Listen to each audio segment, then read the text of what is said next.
Welcome to another episode of Unscripted. Today I will be reviewing the February 7th edition of Friday Night Smackdown. The show opened up with Jay and Cody having that segment, and I spoke about in the last episode that this is something I was looking forward to, and seems like Jay hasn't made his decision yet on whether he will face the WWE champion Cody Rhodes. And those two were interrupted by Jacob Fatu and Tama Tonga, which is what sort of set up the main event.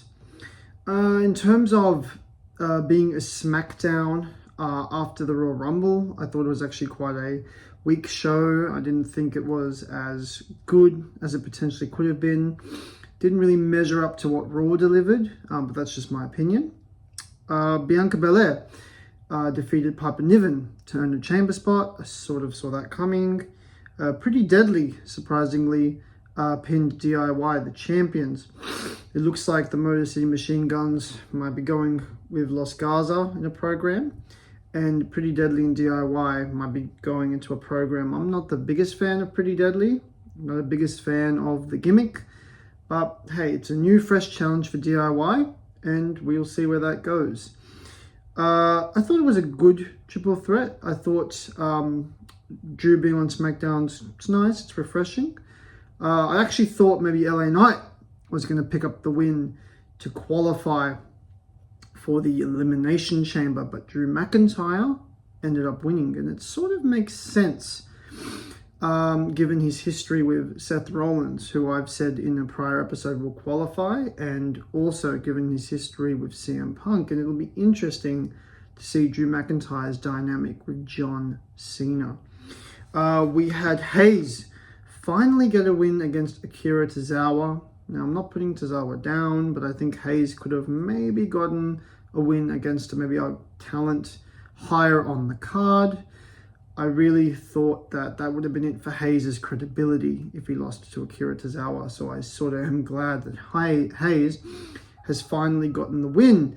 And there's two other guys who I've seen on social media that people think are just jobbing too much. And I think Gable's one of them, and I think Dominic Mysterio is one of them. Like, these are guys that have great mic skills, great promo skills, but just aren't getting that push, just aren't getting those wins. And I really think that the WWE needs to capitalize on these three guys, because they are future mid-carders, and if done correctly, if done the right way, maybe you could put a world title on them. Maybe you could. We saw that quick segment with Tiffany and Charlotte, and I was hooked. I loved it. Did not like it when Nia Jax interrupted. Did not like the fact that Nia Jax is challenging Stratton. And I just didn't think it was necessary. Now, if it's maybe to give Stratton something to do at the Elimination Chamber, it makes sense. But I just didn't like Nia's involvement in this segment at all. Was not a fan of it. It just wasn't necessary. Certain interruptions in wrestling, certain interruptions in promos can be necessary. That was not one of these moments where it was necessary. So that's all I have to say about that. Alexa Bliss qualified for the Elimination Chamber against Candice LeRae, who they said was a 20-year veteran.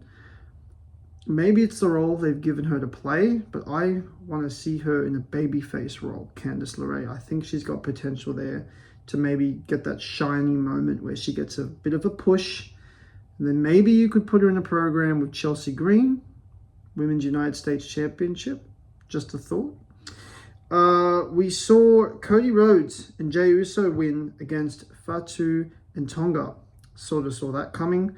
And did not see Solo returning and attacking Cody Rhodes, but it makes sense because we will most likely see Solo Sikoa face Cody Rhodes for the WWE Championship again at the Elimination Chamber.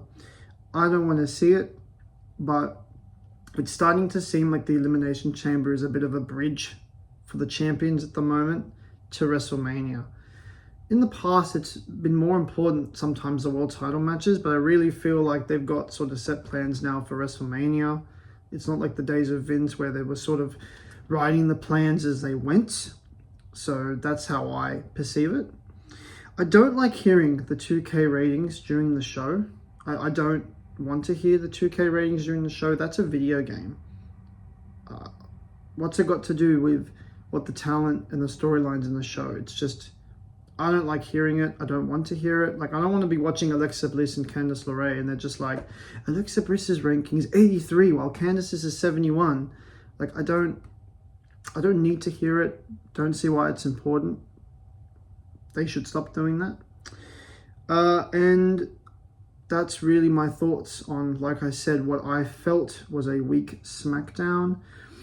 Looking forward to the next chamber matches that are to happen on SmackDown and Raw next week. And I'm really excited for the Elimination Chamber pay-per-view. And I'm going to say that I think John Cena wins the Elimination Chamber on March.